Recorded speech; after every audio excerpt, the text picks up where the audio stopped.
ನಮಸ್ತೆ ಫ್ರೆಂಡ್ಸ್, ಇವತ್ತು ನಾವು ಬಟರ್ ಚಿಕನ್ ಮಾಡುವ. ಇದನ್ನು ನಾನು ಈಸಿಯಲ್ಲಿ ನಿಮಗೆ ಹೇಳ್ತಾ ಇದ್ದೇನೆ. ಇಲ್ಲಿ ಒಂದು ಪ್ಯಾನ್ ಇಟ್ಟು 2 ಟೀ ಸ್ಪೂನ್ ಎಣ್ಣೆ ಹಾಕಿ, ಅದಕ್ಕೆ 2 ಚಕ್ಕೆ, 1 ಏಲಕ್ಕಿ, 3 ಲವಂಗ ಹಾಕಿ, 1 ಪಲಾವ್ ಎಲೆ ಹಾಕಿ, 8 ರಿಂದ 10 ಬೆಳ್ಳುಳ್ಳಿ ಹೆಸರು ಹಾಗೂ 4 ಮೀಡಿಯಮ್ ಸೈಜ್ ಈರುಳ್ಳಿಯನ್ನು ಹಾಕಿ ನಾವು 5 ನಿಮಿಷ ಮೀಡಿಯಮ್ ಫ್ಲೇಮಲ್ಲಿ ನಾವು ಅದನ್ನು ಫ್ರೈ ಮಾಡಬೇಕು. ಈಗ ಅದಕ್ಕೆ ನಾನು 2 ಕಟ್ ಮಾಡಿದಂತಹ ಟೊಮೆಟೊವನ್ನು ಕೂಡ ಸೇರಿಸ್ತಾ ಇದ್ದೇನೆ. ಅದನ್ನು ಕೂಡ ನಾವು ಈರುಳ್ಳಿಯೊಂದಿಗೆ ಒಂದು 5 ಮಿನಿಟ್ಸ್ ಸ್ಲೋ ಫ್ಲೇಮಲ್ಲಿ ಫ್ರೈ ಮಾಡುವ. ಒಂದು ಅರ್ಧ ಟೀ ಸ್ಪೂನು ಜೀರಿಗೆ ಸೇರಿಸುವ, ಅರ್ಧ ಸ್ಪೂನು ಅರಿಶಿನ ಪುಡಿ, ನಂತರ ಒಂದು 10 ಕ್ಯಾಶ್ಯೂ ನಟ್ಸ್ ಹಾಕಬೇಕು. ಅದನ್ನು ನಾನು ಇಲ್ಲಿ ಕಟ್ ಮಾಡಿ ಹಾಕ್ತಾ ಇದ್ದೇನೆ.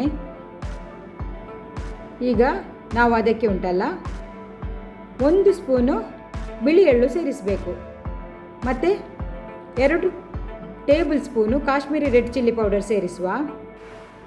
ಕಾಶ್ಮೀರಿ ರೆಡ್ ಚಿಲ್ಲಿ ಪೌಡರ್ ಇಲ್ಲದಿದ್ದರೆ ನಾರ್ಮಲ್ ಚಿಲ್ಲಿ ಪೌಡರ್ ಕೂಡ ಸೇರಿಸ್ಬೋದು. ಸೇರಿಸಿದ ನಂತರ ಅದು ತಣ್ಣಗಾದ ನಂತರ ಉಂಟಲ್ಲ ಮಿಕ್ಸರ್ ಜಾರಿಗೆ ಹಾಕಿ ನಾವು ನೈಸಾಗಿ ಕಡಿದು ಇಡಬೇಕು. ಈಗ ಗ್ಯಾಸ್ ಆನ್ ಮಾಡಿ ಒಂದು ಪ್ಯಾನ್ ಇಟ್ಟು ಅದಕ್ಕೆ 2 ಟೇಬಲ್ ಸ್ಪೂನ್ ಎಣ್ಣೆ ಹಾಕುವ. ಎಣ್ಣೆ ಬಿಸಿ ಆಗುವಾಗ ಮ್ಯಾರಿನೇಟ್ ಮಾಡಿದಂತಹ ಚಿಕನನ್ನು ನಾವು ಫ್ರೈ ಮಾಡಬೇಕು. ಇಲ್ಲಿ ಮ್ಯಾರಿನೇಷನ್ಗೆ ನಾನು ಚಿಕನ್ನಿಗೆ turmeric powder, chilli powder, salt, ginger garlic paste ಹಾಕಿ ನಾನು 2 ಗಂಟೆಗಳ ಕಾಲ ಇಟ್ಟಿದ್ದೇನೆ. ಈಗ ನಾವು ಚಿಕನನ್ನು ಫ್ರೈ ಮಾಡುವ. 2 ಕಡೆ ಕೂಡ ನಾವು ಒಂದು 10 ನಿಮಿಷ ಫ್ರೈ ಮಾಡಬೇಕಾಗ್ತದೆ.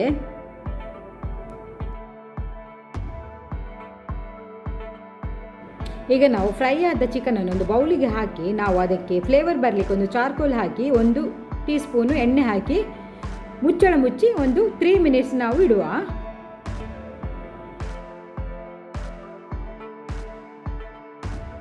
ಈಗ ಒಂದು ಪಾತ್ರೆ ಗ್ಯಾಸಲ್ಲಿ ಇಟ್ಟು ಗ್ಯಾಸ್ ಆನ್ ಮಾಡಿ ನಾವು ಕಡ್ದಂತಹ ಮಸಾಲವನ್ನು ಸೇರಿಸಬೇಕು.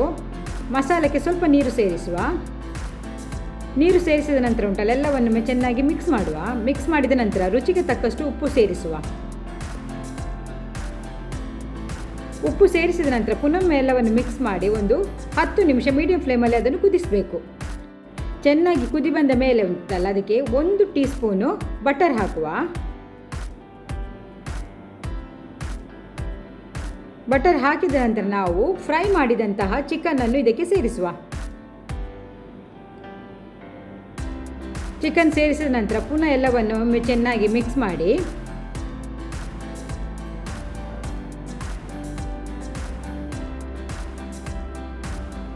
ಈಗ ಅದರ ಮುಚ್ಚಳ ಮುಚ್ಚಿ ನಾವು ಒಂದು 5 ನಿಮಿಷ ಸ್ಲೋ ಫ್ಲೇಮಲ್ಲಿ ಅದನ್ನು ನಾವು ಬಾಯ್ಲ್ ಮಾಡಬೇಕು. ಈಗ ಆಯಿತು, ಇನ್ನು ಗ್ಯಾಸ್ ಆಫ್ ಮಾಡುವ. ಕೊನೆಗೆ ನಾವು 2 ಟೀ ಸ್ಪೂನು ಕ್ರೀಮ್ನಿಂದ ಗಾರ್ನಿಷ್ ಮಾಡಿದರೆ ರುಚಿಯಾದ ಬಟರ್ ಚಿಕನ್ ತಿನ್ನಲು ರೆಡಿ. ರೋಟಿ, ನಾನ್ ಮತ್ತು ಚಪಾತಿಯೊಂದಿಗೆ ಬಿಸಿ ಬಿಸಿಯಾಗಿ ಬಟರ್ ಚಿಕನ್ ಸವಿಯಲು ಸಿದ್ಧ. ಓಕೆ ಫ್ರೆಂಡ್ಸ್, ಹಾಗಾದರೆ ನನ್ನ ಈ ರೆಸಿಪಿ ನಿಮಗೆ ಇಷ್ಟ ಆಗಿದ್ದರೆ ಪ್ಲೀಸ್ ಸಬ್ಸ್ಕ್ರೈಬ್, ಶೇರ್, ಲೈಕ್ ಮಾಡಿ. ಮತ್ತೊಂದು ರೆಸಿಪಿಯಿಂದ ಸಿಗುವ. ಅಲ್ಲಿವರೆಗೆ ಟೇಕ್ ಕೇರ್, ಬಾಯ್.